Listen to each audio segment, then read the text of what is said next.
Hello and welcome into the SorareData Game Week 445 preview. I am Andrew Laird. You can find me as Lairdino on Sorare. Joined once again by the man Quinny himself, Right. I had this whole thing about Celtic today, and then I just looked at the matchups tab, and I don't think I can say anything that I was going to say anymore. Oh, really? Do share. I've got no idea what you mean. So when I looked yesterday, I was like, wow, Celtic, top of the list. They're going to crush. Here we go. And PSV has pipped them. That's bad news. That's what it is. Let's be honest. Celtic still in an extremely dominant position, but I had this whole thing, Celtic top of the table, SPFL ruling the world. Let's go. I was trying to get my way back in. Yeah. And then, PSV was like, no, not this week. Well, you know what your way back in is, Laird. I've told you what the demands are. I've told you what the demands are. So thank you for being flexible on that as well. So everybody knows, Quinny specifically told me he was never doing this show again until I watched Braveheart.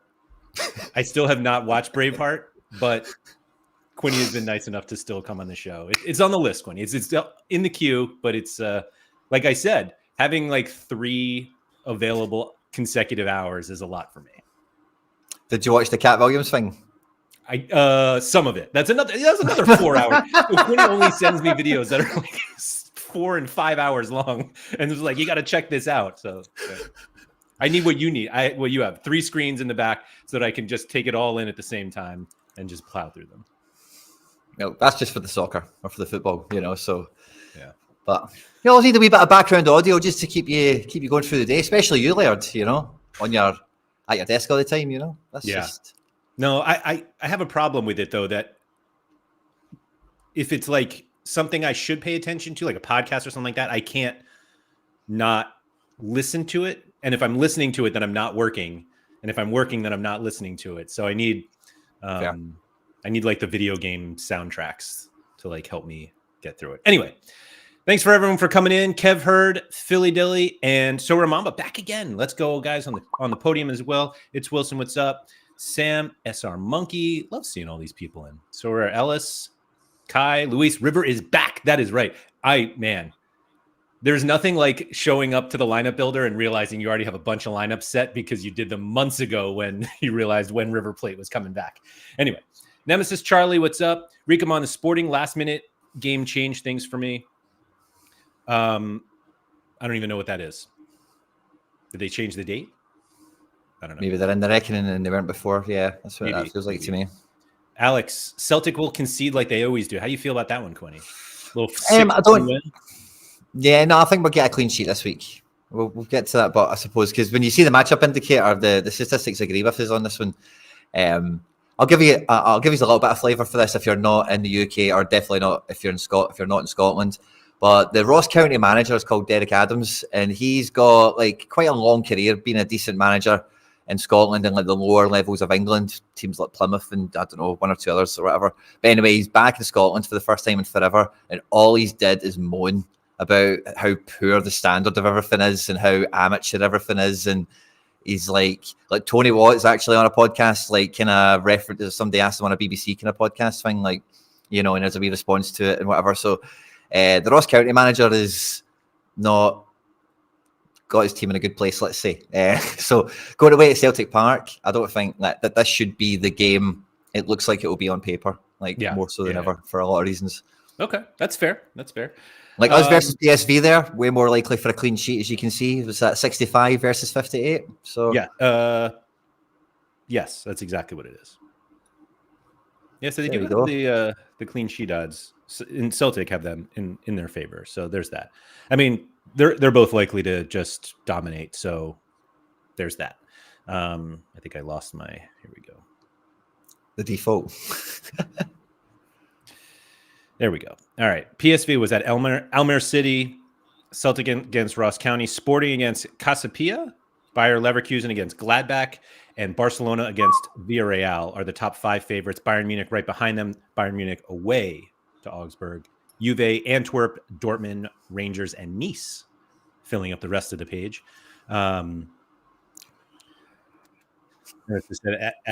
Adams is me in disguise talking about the league.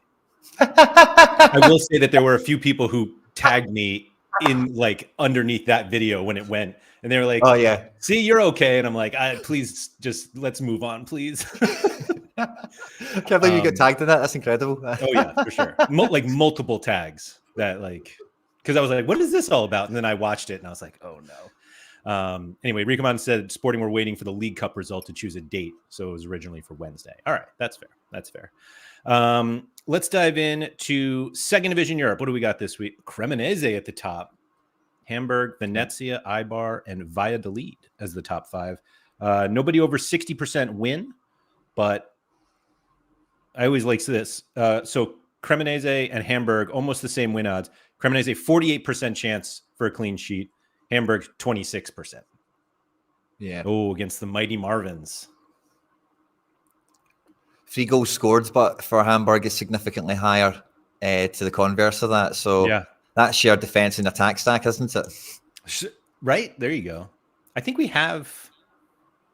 Do I remember this correctly from Harry Trades? I believe Cremonese have a U23 goalie and defender, like a stack. Yeah, there you go. Harry Trades, that slippery wee guy. He just always knows where these guys. He just knows where these wee guys are. Absolutely. And you always see them on the midweek when he's there on the podium. You're like, who is that guy? Where did you get that, Harry? He's like, oh, do you remember me telling you? Like, I got this guy. And you're like, yeah, I suppose maybe you did. Yeah, he got the Super for 48 pounds 3 years ago, and he's like, yeah, he's coming good now. Anyway, we have a few. I was going to say a few championship games, but I guess we do have a handful. Sunderland, Stoke, QPR, Huddersfield, but no. It's a big list. I was going to say. When everyone is like, second division, too many teams, I'm like, it's not that many. And I'm like, oh God, here we go.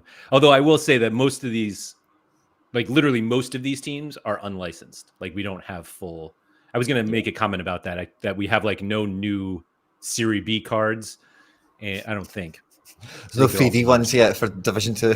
Yeah. So everyone can settle down. But anyway, yeah, no Leeds, no Southampton, no Leicester. Makes me feel like it's wide open, whether it is or not. Yes. I suppose it is actually. Yeah, we've not got that same kind of domination of those teams that have been so prolific this year. The French division is always good for some big scorers, and I seen as well when I was doing lineup builders and stuff like that yesterday. Like Eibar, I've got some players that are like quite good cap options, etc. For this week at home to Mirandes, who are like 17th or 18th. I can't remember exact individuals, but there's a few of them that were in some galleries. Agar Akechi? Yeah. That's how I would say it. I almost bought his super rare and then watched my good friend Gator Guy 231 buy his super rare, and the guy has just been smashing lately. Yeah. A bit of that. Mm-hmm. I forget what it is. Yeah. Anyone's game. Get him for a capped option, but he's way too good now. Where is he? Yeah, 66. Woo! He's left it off. Yeah. But yeah, nothing, I don't know. Like Paris FC are not minted. Como's not. Auxerre are. So we have, let's see, Hamburg, Eibar, Auxerre, the top three like fully minted ones. Who's in the team for Venezia these days? Bucio's still there. Tessman. Yeah. Ponjapolo as well. Mm-hmm. Oh yeah, he's been around. That's it though. So a couple. Bob Flynn, don't sleep on second. I'm not sleeping on second division at all. And then Bob bought the other Ager super rare, Azure, whatever. Of course you did, Bob. Of course. Right up your alley. Let's move on. Asia, empty. America. Here we go. Yeah. We actually have a lot. Mexico, Peru, Argentina, and I thought there was another one. We still have Colombia, Ecuador. One of them is playing, right? Yep. Colombia. Yep. Look at this, how deep it goes. Looks like we're missing a lot of odds, too. I was going to say River Plate should be near the top of the list here. Let's get open on the odds. Yeah. We're going in blind, Quinny. Yeah. I think it's good seeing America popping off like that. I think I mentioned it before. I've got a wee card in Colombia, so I was looking deeply into the fixture list, and it looks like they play all the time between now and April, which is cool. I love that. Yeah, 2 games into our season. Yeah, so that's good stuff. And seeing Argentina coming back. I've got some cards popping up as being in Argentina. I didn't know that we're in Argentina. Even better. I've got no idea if they play or not, but I always feel that with the South American leagues that it's just wild opportunities sometimes for utility. It just comes out of nowhere. So yeah, good to see them back. I had one card that I thought he was supposed to go to Peru, and he ended up going to Uruguay, and I was like, because one is very covered, one's covered, one's not. And I will say 62 rare cards in Champion America Rare and 11 in Rare Plus feels very low. Maybe part of it is that a lot of this long list here there are not that many licensed teams, but they do have a couple in Argentina. The league next one. Oh yeah, Tigres and Alice, they're minted. But they're all 2D. Every one of these is still 2D. They've not got 3D ones yet, so it's a little bit of that going on. And that's the pressure you normally get with these Champion America cards when they come back. Is the pressure is to get them into All-Star normally. We've also had cat modes for a little while, but we've not had them for that long, But that's normally the pressure that comes with these cards, because like the prize pools until the new season cards show up is pretty derelict. Yeah. Mike Basson, Petroli's Club has not been updated on SorareData because it hasn't been updated by Opta. But this was a discussion in the Sorare Argentina Discord, which has been absolutely on fire recently, obviously with the run up to the season. And I believe somebody submitted something to Sorare to have them contact Opta to get it switched. So that's why. But he does have. They need to change it because he has a game this weekend and his old club. He shouldn't be on his old club. Simple as that. Fair. So yeah, I think. So that's the other thing. The number of full River Plate stacks that people are sharing in this Sorare Argentina Discord is astonishing. You would think that everyone on the planet had at least 10 River Plate cards for how many lineups I see. So if River Plate pops off this week, you're going to need some pretty high scores in order to beat them. Right, granted. Sorry, Quinny, I just see this. Where'd it go? Sky Sports, Matt O'Reilly getting the Atletico Madrid bid. Well, you're seeing that right now? Right now, yeah. Oh, no, 2 hours ago, excuse me. Oh, good. You got me panicked there that something had happened, like something had developed. I'm not worried about that, to be honest with you. Like, I don't think Atleti will spend the money that Celtic would really want for somebody like O'Reilly, especially in January. But in the summer, anything could happen with him. They just signed Vermeeren, but they're wrapping up a deal for him. So, like, Atleti, like, they've got a really young kind of underbelly of a team coming through at the moment. And, like, I wouldn't be surprised if they did come back for O'Reilly and maybe he took over from, like, DePaul or something like that. Or that kind of role. So, see what happens. But I'm not worried about it. Okay. O'Reilly season will continue to blaze on for the remainder of this season. Speaking of which, easy captain this weekend? Aye, easy captain this weekend. Definitely. Especially if the likes and the rumours and all that are true. That doesn't make players play worse when they're at home at Ross County, So that's fair. Like, it's not only to turn up and play time. So I'm expecting it to be a big one. The team should be kind of easy to predict for Celtic for the most part. There's maybe a wee bit of a question mark over maybe if Carter Vickers will start or not, and whether if Kuhn or Abada kind of get some, who starts from the start kind of thing. I think it will probably be the same team that McBride has picked on the predictions and whatnot. But it should be a big one for Celtic. But again, it's against PSV, the Celtic nemesis this season. Every time Celtic have a good game, PSV have got a good game. And, at home at Almere there, it's probably, the main problem with Celtic has been the firepower. Has been the decisives haven't been, there's not been that many guys breaking 80s. That's been the big thing this season, for, if you want to win things properly, like 80s is the scores you need to get players into. And they've not really had that, whereas PSV have, more often than Celtic have, certainly. So, Hey, we had an interesting one again on that front. But Rangers, by the way, to give them a little kind of caveat here, like they've been pretty busy in the January window. There looks to be signing Gil Small, who's a bit of a Sorare cult hero. Wow.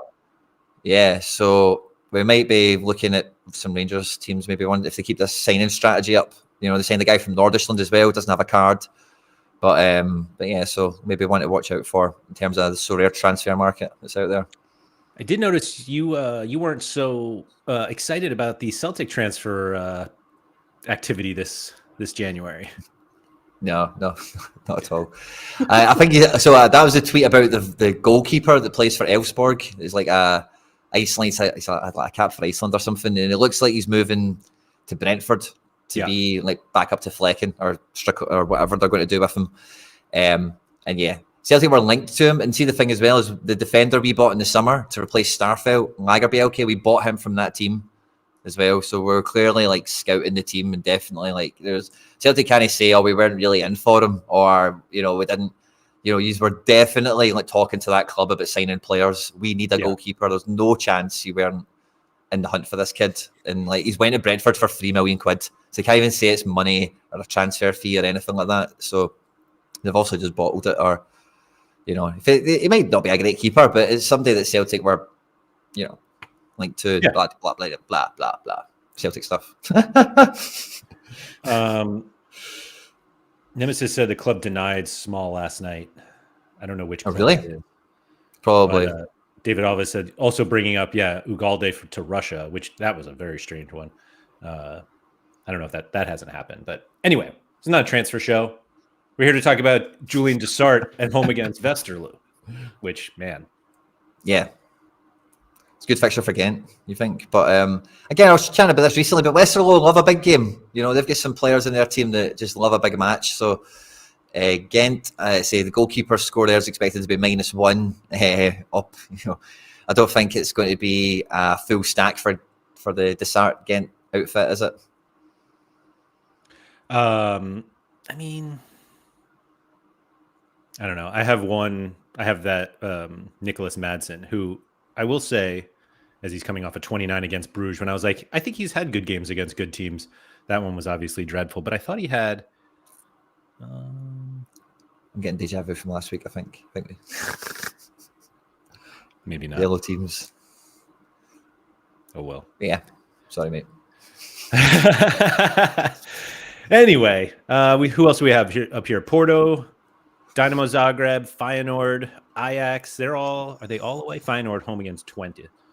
But there are some decent teams that are away. Like I said, Porto, Zagreb, let's see, Ajax, Club Bruges, Genk, all playing away, which and AZ away to Heerenveen, USG away to Anderlecht.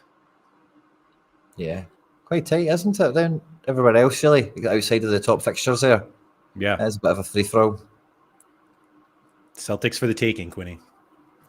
And Sporting, and probably Antwerp as well. Our top kind of 5 there are probably the ones you want to be backing, I think. Porto probably come into that as well, because they should be, even away from home, like they'll probably get some good scores if Porto, and if they have any good scorers. I know their matchup indicators are quite low there, so I don't know if they've got anyone that actually breaks the 75 beyond mark. But Zagreb again as well, there should be some teams in here. Again, Zagreb have been very busy in the transfer market. I think they just signed Brekalo yesterday on loan from Fiorentina. Yeah. And he's like a kind of failed wonder kid from the Bundesliga and a wee bit of Serie A. So going back to Croatia, it might be a wee bit of good time for him. So yeah. Where do you think your Celtic cards are best played? I think so. It's funny you say that, right? Because I'm all-star till I die with my best team. That's just kind of the way I kind of go, or the way I think to be, what the best thing I could win is, which is generally just the way Sorare's been built, all-star. But I was tagged in a tweet from Nanzo, which you might have seen, and he was saying that he's got himself a little super rare Celtic collection on the go. I did see that, yes. And all 5 of them were rewards. One was from last season, 4 of them are 3D. And when I seen they were all rewards, like, I've not even looked at where he's won them, but the first thing I thought is, like, he's won all them in Challenger, I bet, So I'm kind of maybe putting myself on the fence for maybe a wee sort of, because I've got 4 goalkeepers now, so I do have actually some option to maybe flit around and take some different moves with some different cards. So I think specifically when you've got a team that is like right high on the matchups tab, you want to chase the biggest thing you can possibly win. But more and more, the game is becoming about having the 5 best scores, no matter what format of it we're talking about, you know. So will one team contain 80 plus scores, like in 5 cards or something like that, or 75 plus? That's kind of the question you then need to kind of pull yourself towards. And then it kind of then becomes like the cards rather than the stack. And it's still, so that I would then come back to, I think my O'Reilly and some of my better cards or whatever are probably going to find themselves in the best lineup to win, like that kind of stuff. So I think if you're that high in the matchups tab, and you should be getting all the big numbers you can, the most important part is going to be the 5th man, I think, because it's hard to get when you're building the lineup for these kind of teams or for any team, you know, like, but you know the goalkeeper, you know the best scoring defender, you know the best scoring midfielder, and you know the best scoring forward. And then outside of that, there's going to be question marks of, well, it might be his week, or that guy might start, or, you know, this guy's really good against, or this guy's good at home, or this guy's good away. And sometimes, like most of the time, the best thing to do is take that question mark out and go and get a certainty from this PSV game and put in somebody, or the Sporting Lisbon game and put somebody in and just take the question marks out of it. So I think it's always going to be, try and win the biggest prize you can. That's fair. I was looking back a little bit. Looks like Nanzo won CCV in All-Star Unique. Okay. He won Kyogo in All-Star Unique. Ooh. But Alistair Johnson was a first place Challenger Unique prize, and O'Reilly was also first place for Challenger. Unique. Yeah. So that's D1 then. It's not even in Challenger. So yeah, you kind of need to stay in All-Star then, like you would think. You know, you need to be right high in the prize pools to pull Celtic cards. That's what that tells me.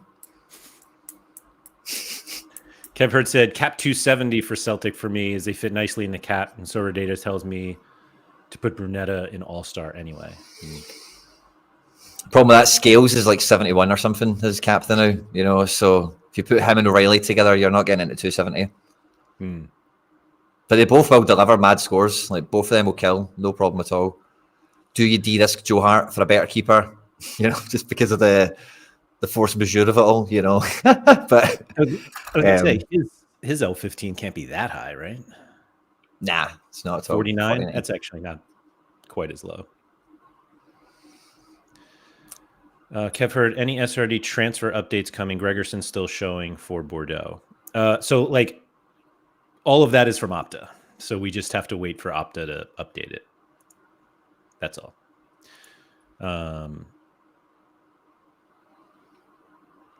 Kev Hurd saying Kyogo's L15 is probably pretty low.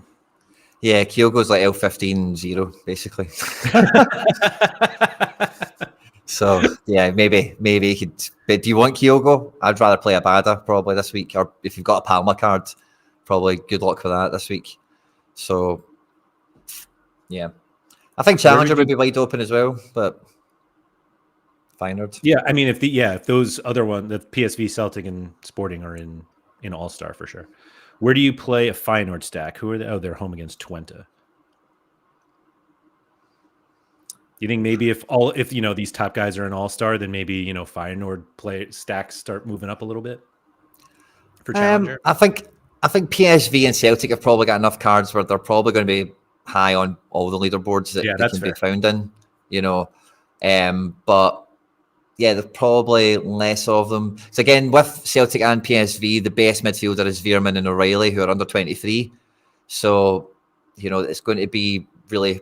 I suppose you'll probably find some of them in Challenger still, but I think that does detract a wee bit of how many of them you'll find in Challenger. So, yeah, maybe Challenger is a good shout if you've got hard-hitting midfielders. That'll make the difference. Kev Hurd saying Hart, Scales, O'Reilly, Kyogo, and Abada were 260. Oh, wow. That's decent. But I guess Hart and Kyogo are pretty low. Yeah. I don't know. That feels like one of those that you you put them in because you're like, oh yeah, it's a stack, they'll be great. Where you may actually have better cards, but you just keep the Celtic guys together because it just feels like you should. And yeah, it backfires. Robbie's here. Sad to never see Excelsior up there. People never expect anything, yet they can bang hard. I don't even know where they are this week. Ooh. Home against Utrecht. Fine. Yeah. Coming off a 3-0 victory against Heerenveen.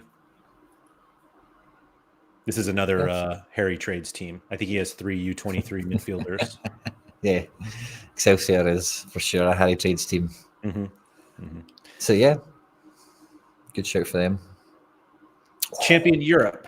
Leverkusen, Barca, Bayern Munich, Juve, and Dortmund, the top 5. Bayern playing midweek as well. Is that today? Yeah, I think so. Union Berlin. Mm-hmm. Not that they need that. Did you see the Trippier deal is falling through? I think they'll get it done. To be honest with you, I think Bayern will probably sign Trippier because, like, I just think that like Tuchel's under so much pressure at the moment. Like, they need to, if they can't win the Bundesliga, they have to win the Champions League. Like, they cannot buy Harry Kane and not win anything. Yeah.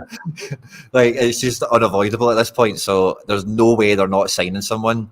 They've kind of pulled out the Mukiele one. I think Trippier makes the most sense for like immediate success. Like somebody you could just play for 6 months and you'll get the best right back shift you could probably buy in January, you know.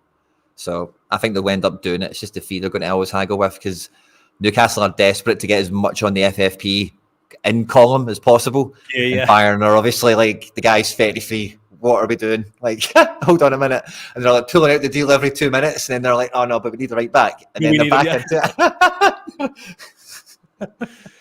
I did see, did you actually share it? The Goretzka looking to move tweets now? I did. So, yeah. I did. Just this. Can't wait for it. Yeah. Are you joining what seems like everybody in the world that thinks that Trippier will just smash at Bayern Munich?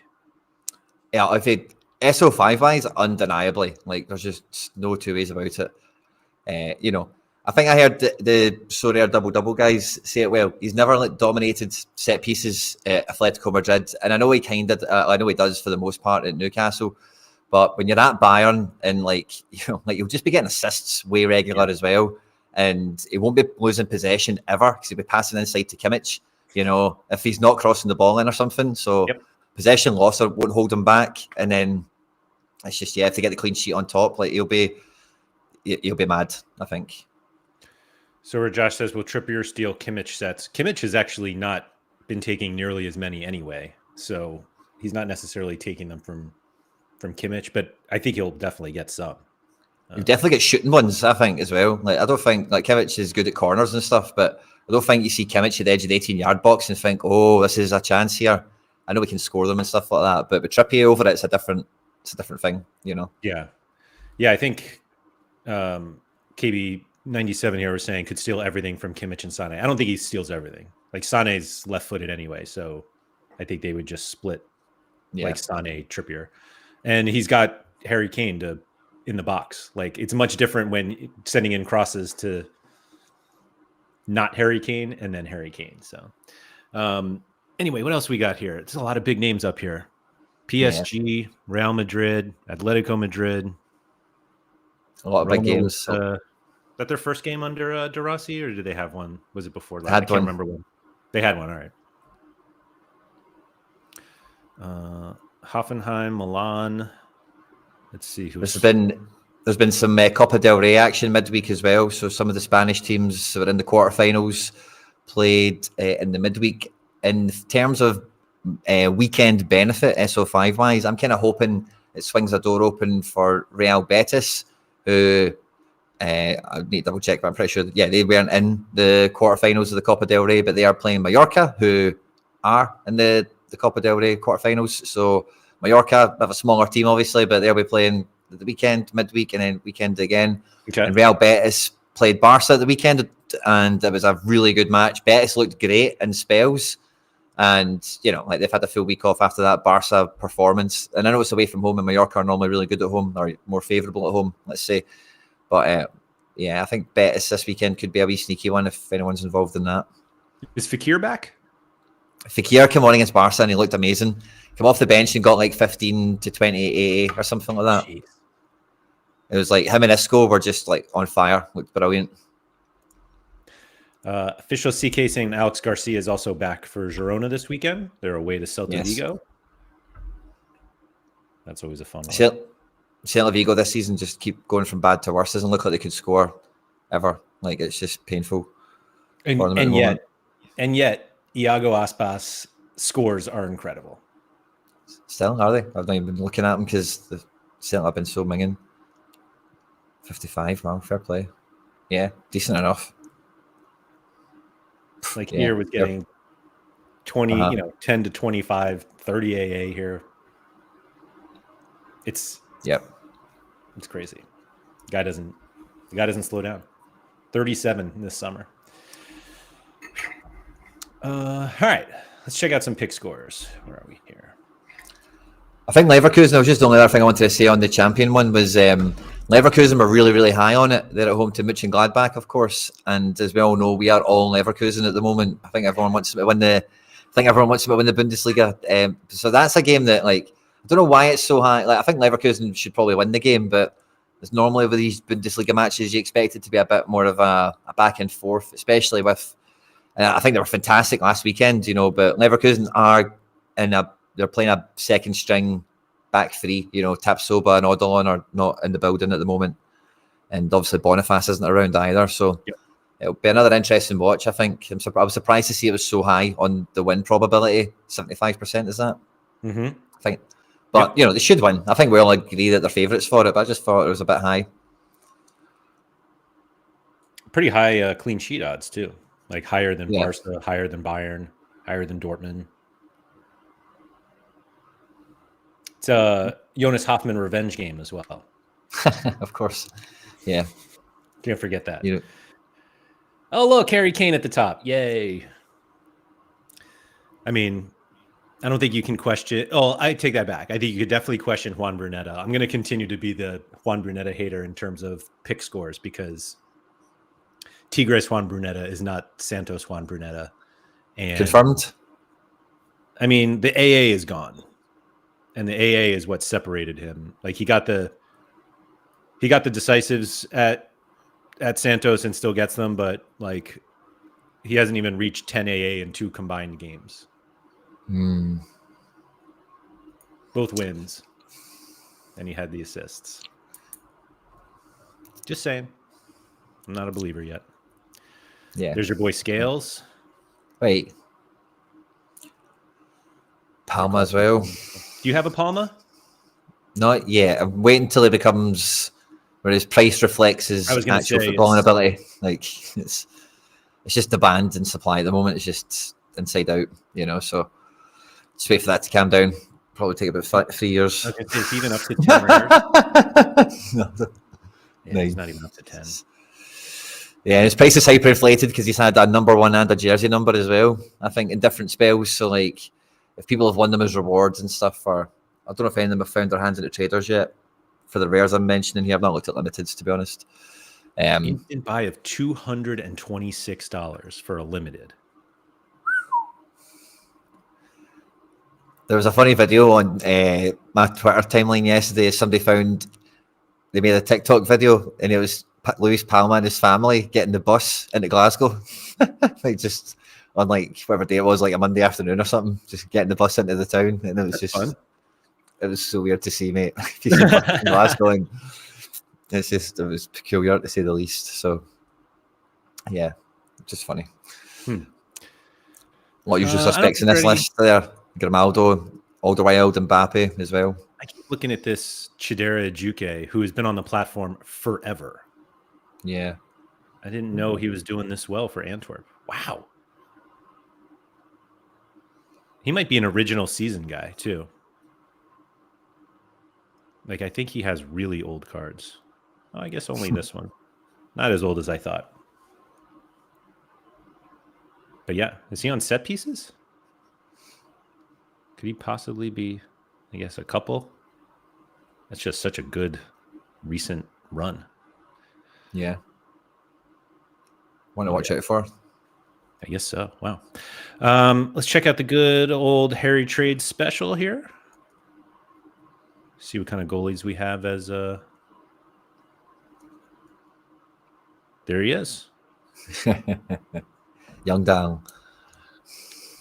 Cremonese for the win this week, guys. Somebody mentioned, let's see. Charlie said AFCON games are still to be confirmed for this weekend as well. So yeah, I guess we haven't talked about AFCON at all, but you mentioned nobody predicted anything for AFCON at this point. Yeah. You're right. None of the numbers help us anyway. So I remember when you were on Make It a Double, and you were like, they were asking you about whether you've prepared for AFCON, and you were like, I don't prepare for international tournaments anymore. If I have cards, so be it. That's great. Have you had any from AFCON that you played? I don't think I had anyone actually at the tournament. I don't think, to be honest, no.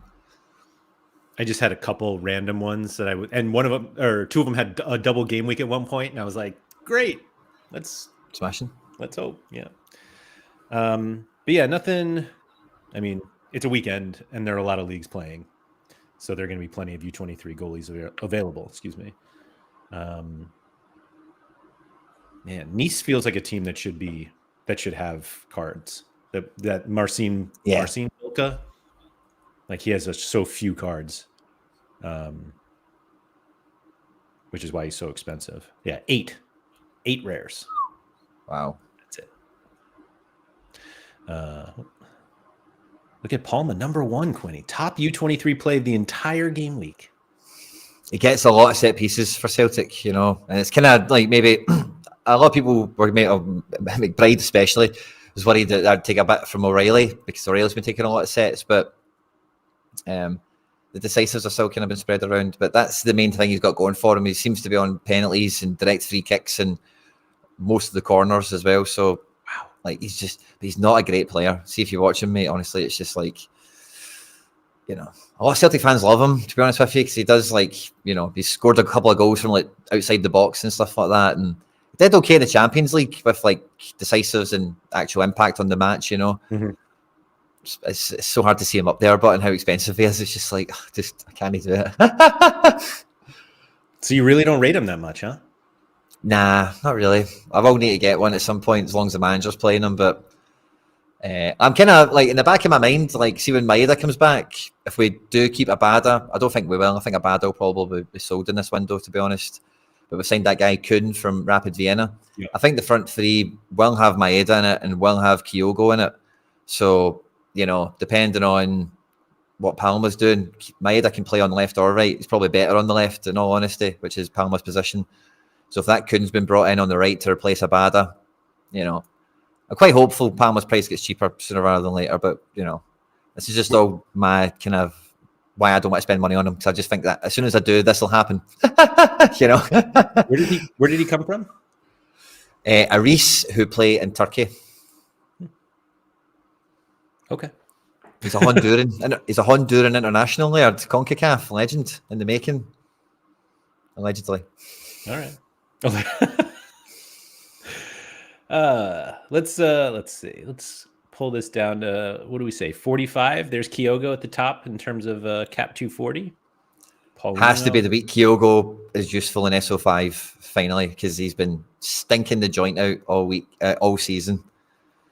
Like, it's just been stinking. So he needs a hat trick or something. He needs to drop in more than just this crap. Yeah. So I hope Ross County. I hope it's a big one for him. And I think cap 240 is the place to play him. It's hard to play him anywhere more significant. Like, it really is. And I've got a lot of Kyogo interest, let's say. But I'm thankful that Abada's probably on the scene in the absence of me having a Palma, let's say. Yeah, I mean, 77 opponent score for Kyogo. This could be the week, Quinny. Very, very good.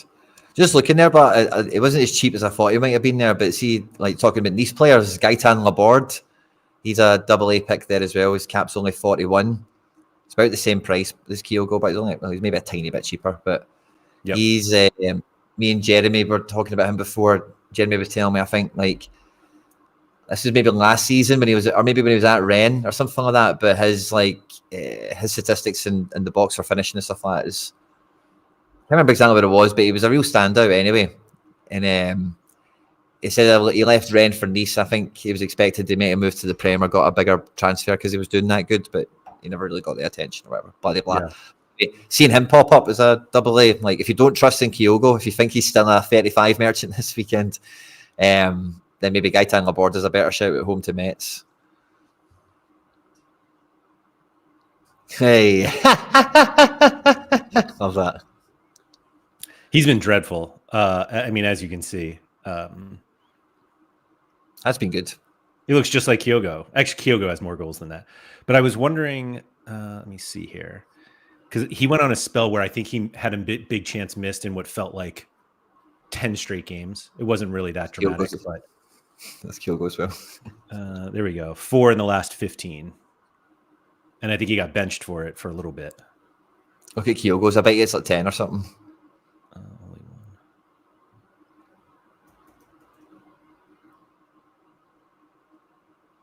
It's just so painful to see it. Big chances, man. You nailed it. 10. Yeah. 10 in 15. He's been stinking. Oh. 10 decisives, mate. Just seeing them going away. Yeah, right. It's actually kind of crazy because, I mean, O'Reilly has 5 big chances created and Palma 10 in that 15. Like, they could each have 5 to Kyogo. Like, there could have been, like, not only would it have helped Kyogo, and of course, I don't know exactly what all 10 chances missed were. It certainly looks like they came from either Palmer or O'Reilly, so they could have had even bigger scores too. Oh man, that is painful. This is the week, Quinny. I feel it. Get some anytime goal odds on Kyogo. And aye, I should be firing them in against Ross County. There's bloody no excuses this week. Yeah. It's been dropped out of the Japan team, never get taken away to Asia Cup, but Daisen Maeda get taken away, Hatate get taken away. He's got it all to prove. Yeah. Lots of Sporting and Celtic and Antwerp at the top for Challenger. I was wondering where the actual Challenger guys fit up because I was actually looking to who the top PSV play was. Looks like it's Bakayoko in terms of pick score. Biscagli close behind though, so they're there. The start rating high there as well. Which one? The start rating high there as well. He get mentioned in the chat before. Yep. He's been wow. He's been incredible. Here you go, Quinny. Only, he says, only. Kyogo hat trick, only 16-1. You can never use the word only with odds. Like, I don't know. That one hits, you might have yourself a new Luis Palma card. You never know. Just kidding. Yeah, not financial or gambling advice. Anyway, thank you everybody for joining. I think that's all we got today. So, yeah, please like, subscribe, all that good stuff. Shout out to this guy right here. As a reminder, everything we went through, the matchups tab, the pick scores, all of that within the SorareData Game Week Center available to all star members. So check that out. And I'll be back in 75 minutes with Chani. Talking progression versus domination. I'm really looking forward to this conversation because I know where Chani sits, and I'm going to try to convince him that he's wrong. Oh, wow. That'll be fun. He's not wrong. He's not wrong. That's the problem. I got to play devil's advocate here. But anyway, come back for that or catch the replay. And yeah, thanks, everyone. Good luck out there.